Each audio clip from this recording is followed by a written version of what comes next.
Welcome to the Cash Confident Podcast. I'm Brie Sodano, your fearless host, personal finance expert, and the visionary behind the revolutionary Cash Confident community. Get ready to embark on an electrifying journey where we redefine the rules of money and empower women to harness the immense power to craft the life they truly, truly desire.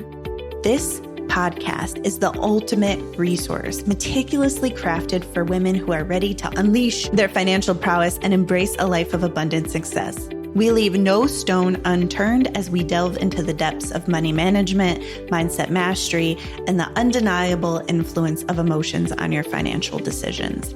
Prepare to rise above the societal limitations and break free from the chains that have held you back as we equip you with the tools and knowledge to make bold, confident choices with your cash. We believe that true financial power begins with knowledge, and that is exactly what we deliver. So buckle up, my fierce and ambitious friends, as we embark on this transformative journey to becoming cash confident together.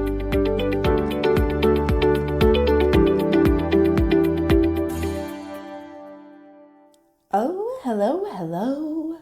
Brie Sodano here on the Cash Confident Podcast, and I am thrilled today to be talking about all things funds, emergency funds, sinking funds, and working capital. And I'm going to just tell you that I have an unpopular opinion, which I think emergency funds are the worst, the absolute worst. So I'm going to explain to you why somebody who teaches money would say such a crazy thing. I'm going to teach you about the difference between sinking funds and working capital, and I'm going to give you some actionable steps today to move forward, building savings, building yourself a cushion, preventing emergencies in a way that is more effective, longer lasting, and just altogether more delicious than an emergency fund. All right. So somewhere in the world, there is a story that goes something like, you should save $1,000 in an emergency fund and then direct all of your free cash flow towards your debt. All right. Now, this, in my opinion, and what I've seen working for people in their finances, is a terrible idea. First of all, the unspecified number, right? It's a specified number, but it's unspecified towards anything. So a random $1,000. Also, where I believe that information came from, that book was written maybe in the 90s. So if you adjust for inflation, first of all, the $1,000 is really probably triple that, just based on, the inflation over the last, 30 years or whatever.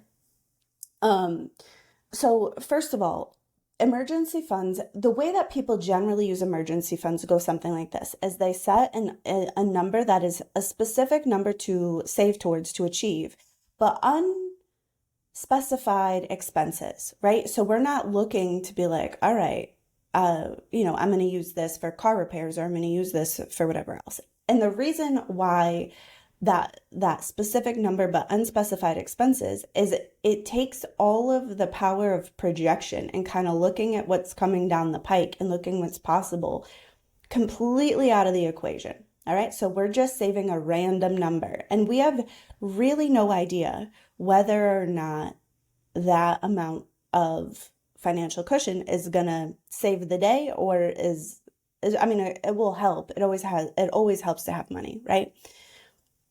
All right, so that's generally the way that it goes. And so the other thing that I see when people are saving an emergency fund, a lot of times they really do direct the rest of their cash flow. So they get to a certain number, and then they even direct the money that they were putting toward their emergency fund, toward their debt, or, most of the time it's towards debt, which is paying off your debt is a great idea. But what this does is it adds a start and stop to that habit. So instead of habitually saving money, building trust with yourself, learning that you can spend money out of this when something comes up, and then it will just be replenished every time you have to redirect money, start and stop. It adds a lot of stress to your life. The other thing I don't like about emergency funds is that we call them emergency funds.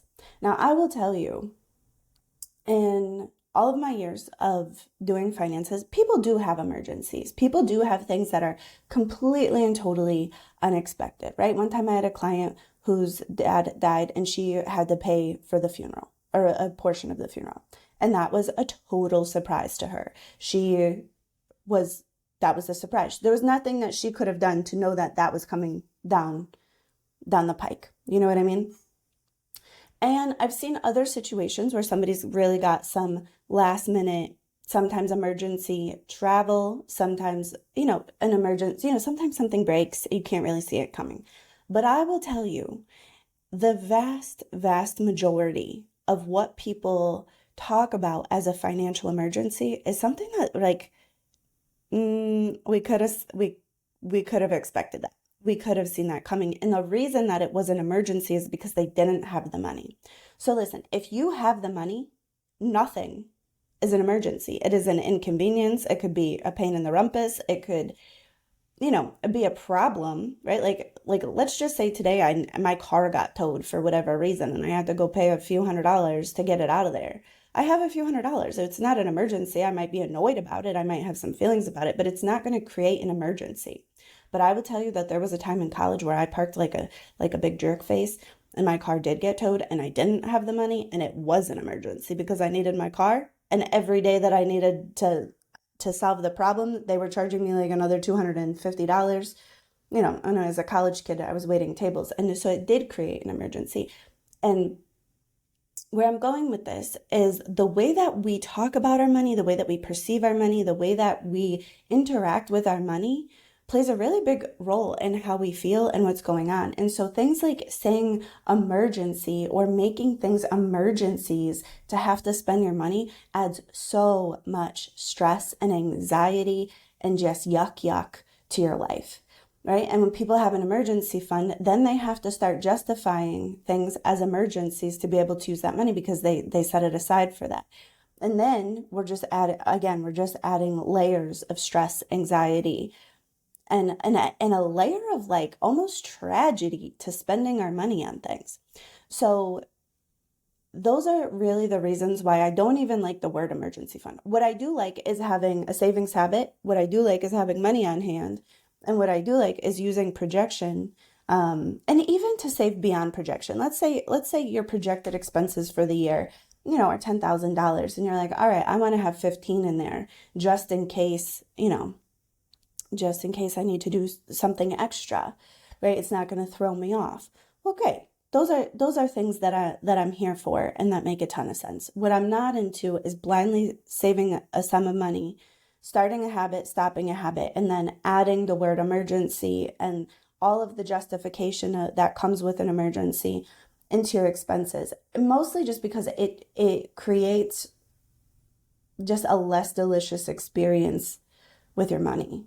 Right? Like you get to pay for your oil changes and your car repairs. Like you get to be prepared for that. You get to enjoy that. You get to be like delighted by the fact that this maintenance is something that you get to buy, you get to pay for, you get to be grateful for. Like needing an oil change, that you hadn't expected because you didn't project, making that into an emergency.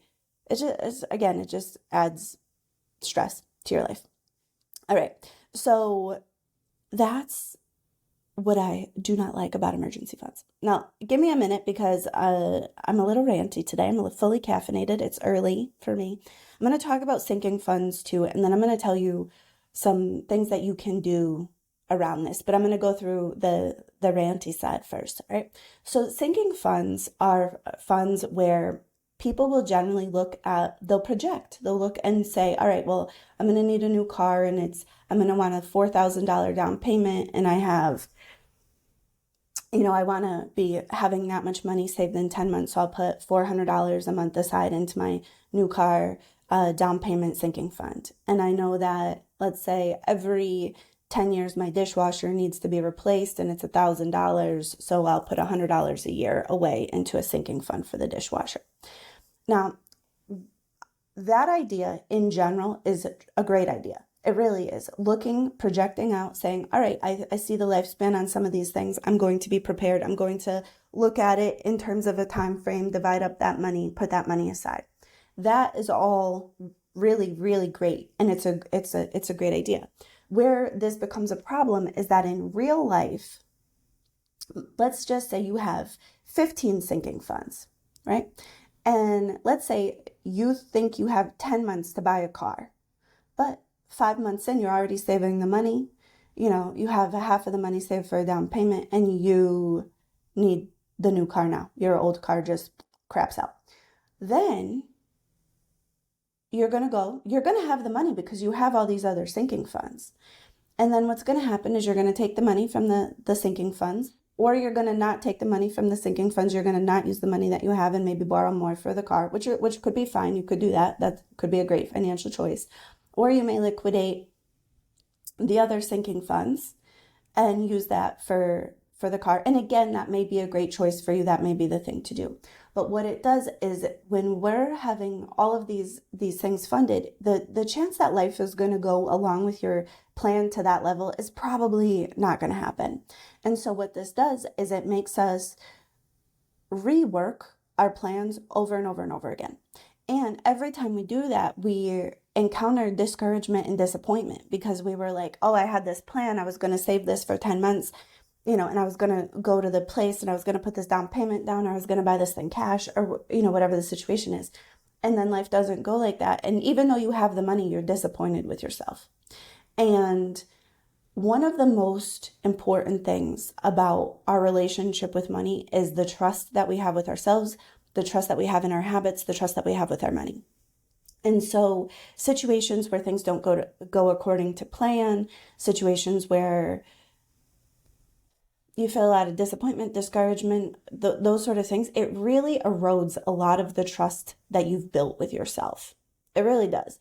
And those negative feelings really show up because now so let's just say for the example is, you're saving for the car, you need it early, you have the money to be able to put the down payment, but you have to liquidate, let's just say all of your sinking funds to be able to do it. Now, instead of being like, holy crap, self, I had the money to put the down payment on, I was 5 months ahead of schedule, yay for me, and I have these wonderful savings habits, so I know that account is going to be replenished. This is all working out great. We're going to be like, oh, I had to liquidate half of my savings funds. I'm doing this wrong. Something's not right. I'm really disappointed with myself. I just can't get this money thing right. I'm just not that good at this. And I've talked to thousands of people. And so that language may be a little extreme, or maybe whatever. It's a podcast. I'm demonstrating for you all. But where I'm going with this is having it all separate like that, it just usually doesn't work according to plan. And so it puts people in a perpetual state of working and reworking their budget, which costs mental energy and time, and also creates a lot of just negative feelings.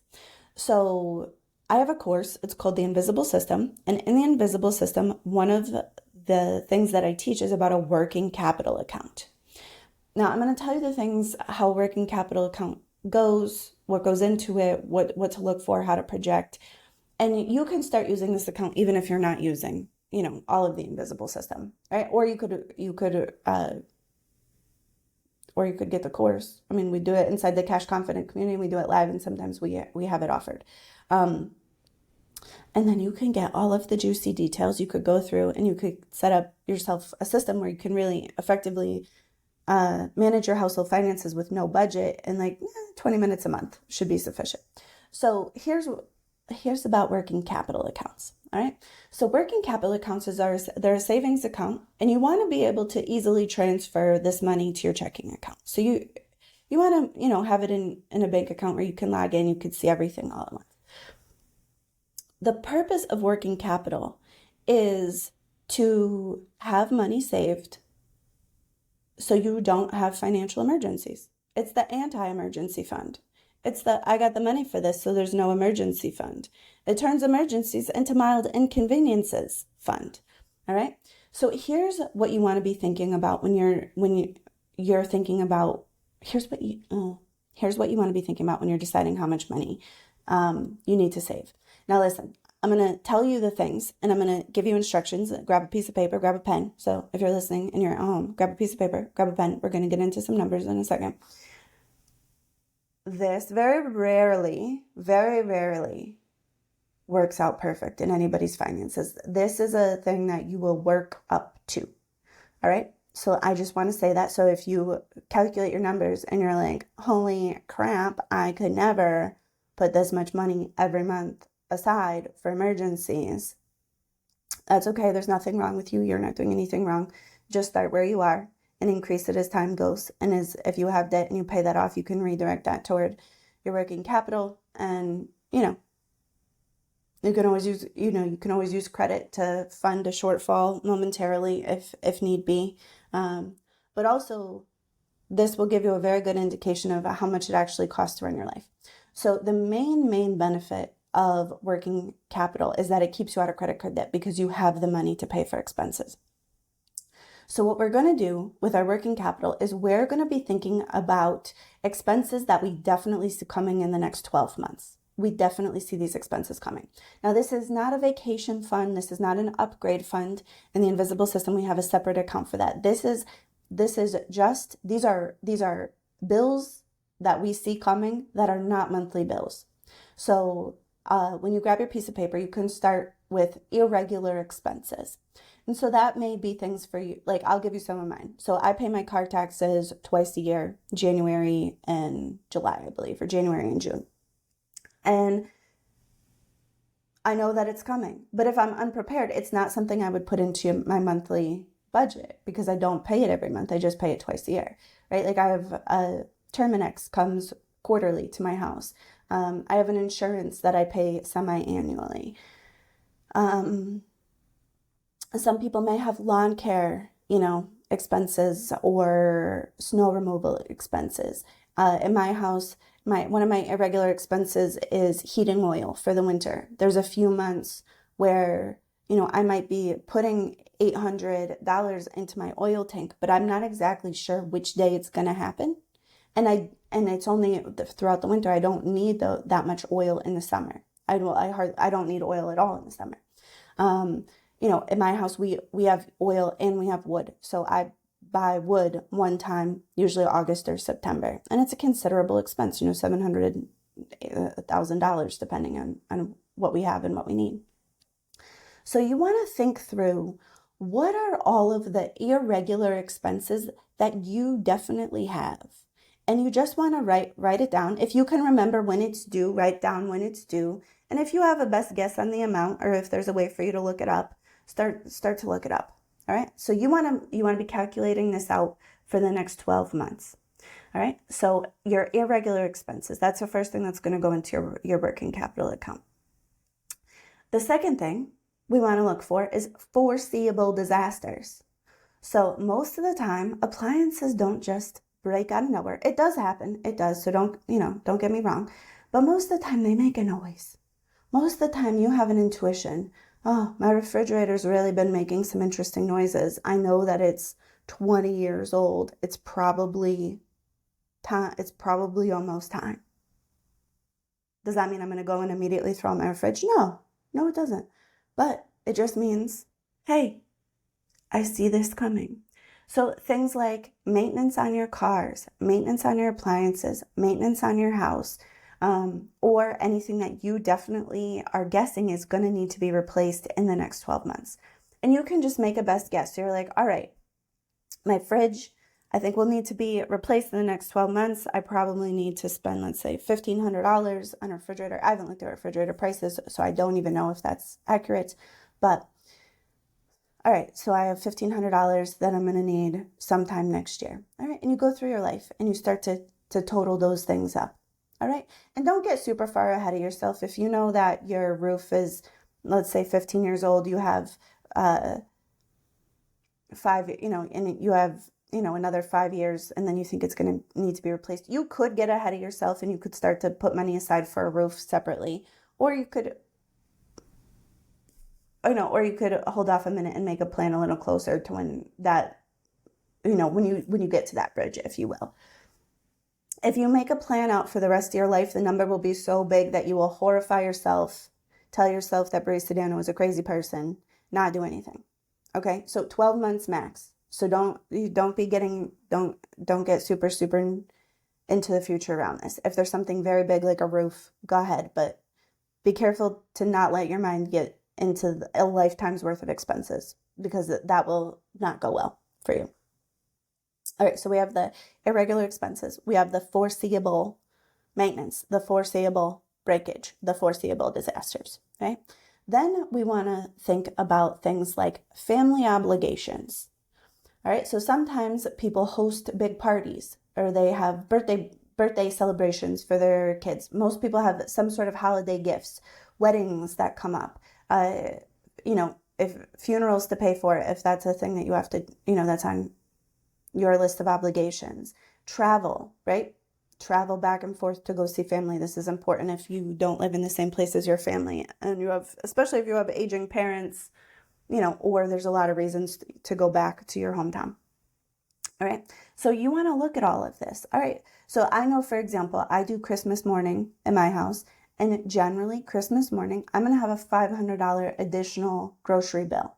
So I need $500 for that. So I set that aside ahead. So that way in December, I'm not skimping on my gifts to be able to buy a prime rib. Do you know what I mean? You do. All right. So you want to think about these things. Back to school shopping, if you have kids, you want to think about even like clothes. What's your annual budget for clothes? You could do it on a monthly basis, but really I highly, highly, highly suggest clothes shopping between 1 and 4 times a year, depending on your needs. Do we need new shoes? Do the kids need a clothing budget? Things like that. All right. So all of your family obligations. All right. And then we do our self-care, our non-monthly, our non-regular self-care. So let's just say once a year I take a trip to the spa, and it's really non-negotiable. I'm going to go for overnight. I'm going to get $1,000 worth of services. I'm going to put that aside. So that way that month I'm not putting it on credit or scrimping and scrimping on groceries to go to the spa. All right. So also, like, I'll tell you, for a period of time I had blonde hair. Blonde hair is not my natural color. It is a big commitment. So maybe every other month, let's say 9 weeks even, I would go and I would get my hair dyed. It was a couple $100. And so I would just be prepared for that. I would just put that money into my working capital account. So you want to total up how much money you're going to need in the next 12 months, and then divide it by the number of paychecks that you get. So for most people, let's say that's 26 paychecks. So let's just say for the sake of easy numbers, I need $26,000, which would be a very, very high number, right? I need $26,000 in the next 12 months, and I'm going to save $1,000 a paycheck for that. Now, let's just say also that there is no way that I can do that. Great. But I can do, let's say, $500 a paycheck, and that's reasonable. I'll get started there. Because the other thing about life is sometimes we're prepared for something, and then the dishwasher or the refrigerator doesn't break. We get 2 years out of it. We thought it was going to go. We started saving the money. We're prepared, and then we can either buy it now just because it makes the funny noise, or we can wait until it all the way breaks. It's up to us. All right. So you want to build that savings habit. That is a habit that you want to have in perpetuity, because that habit of projection and preparation and having money, that is the way that you stay out of credit card debt. And honestly, it's the way that you feel safe inside your body with your money. Like, I know for me that when my savings account has more than $10,000 in it, I'm in a way different mental space than when my savings account has like $300 in it. And I've had both over the years, right? And when I have money in the bank, I'm easier. Like, I'm easier with myself. I'm like, all right, cool. If something happens, all right, I have the money to take care of it. It reduces my financial stress so much. The other thing that happens as I do this is I build trust with myself and with money. So when I know that when I get paid, I put a certain amount in my working capital account, what ends up happening is I start to trust myself with money. I start to trust that the money's going to be there because I put it aside for these reasons. I spend it for the reasons that I said I was going to. And in the meantime, it accumulates. And then it will drop, your account balance will drop back down when you have to use the money, and then you'll watch it go back up.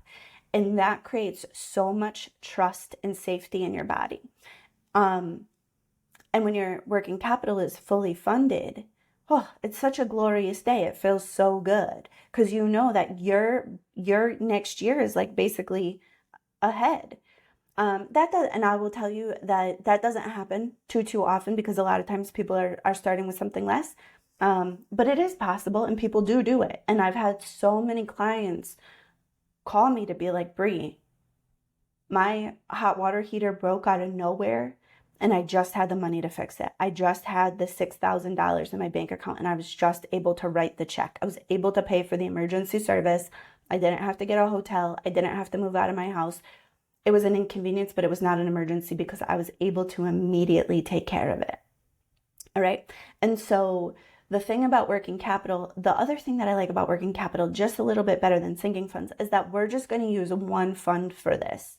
We're going to think about the things that need to happen. We're going to set the money aside, and then we're just going to have a little wiggle room with life, right? Like, do I know when the refrigerator is going to break? No, I don't. I don't know. So I'm going to just set the money aside, and I'm going to just get used to having the money. And then when it happens, it happens. But when it does happen, I'm going to have the money, and I'm not going to have to rework my whole plan. You know, I'm just going to use the money that's in there, and it's going to be okay. Now, sometimes people's working capitals do go cash flow negative. That is a thing that happens. So let's just say you're third month into saving your working capital, and that's the month that you need a big car repair. All right, well, maybe you take some of the money, you take the money out of your working capital, and maybe you have to put some of it onto your credit card, and then you use your working capital to pay off your credit card for a month or two. And then you're right back there, getting ahead. But the reason, so when if you listen back to, I forget exactly which episode it was, but we talk about credit card debt and getting off of the hamster wheel of credit card debt. And we want to really focus on having money and projecting what's coming before we want to start really putting big sums of money towards our credit card debt. And the reason is because life is going to keep coming at you. Expenses are going to keep coming at you. So as you're prepared for that you don't need to keep going onto the credit, although you could if you need to, right? Assuming that you have, an available credit to use. And that's what really, but it's the projection, it's the feeling prepared, like, oh, I'm looking ahead, I'm seeing what's coming. It's the preparation, it's the habit building, and then that reinforcement of trust, which creates such a different financial reality and situation than emergency funds, which just really do create a lot of stress, a lot of turmoil. And sinking funds are great. Sinking funds and working capital, they serve the exact same purpose. It's just the method I like in working capital a little better. It's the reason that I teach it, just because it gives a little bit more room for life. It just gives a little bit more grace, and it helps me to stay in a place where I could be in trust with myself, moving forward, excited, enthusiastic to save, rebuild, or spend, rebuild, while all saving the whole time, rather than a sinking fund where it's a little bit more start and stop, and it's a little bit more separate. So it just opens me up when life doesn't go exactly according to plan, that I'm gonna have to use my mental energy to just rework that whole plan. And then that can create, the emotional sensations of just feeling disappointed or discouraged, or like somehow you're bad at money, even though you're not, you're doing great. So that is my lessons for today. I hope that you got something. I hope that what I want to impress upon you is the way that you feel about money, your level of trust with money, and your emotional state around money is really, really important.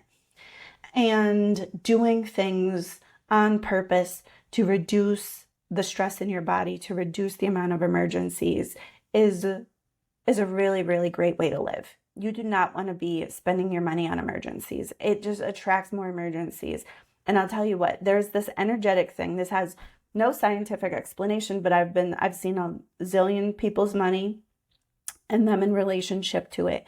And when you have a savings account that you save up to for a certain dollar amount that does not have a purpose, a specific purpose, and the money stops flowing in, that money gets bored and it will attract something to get out of that account.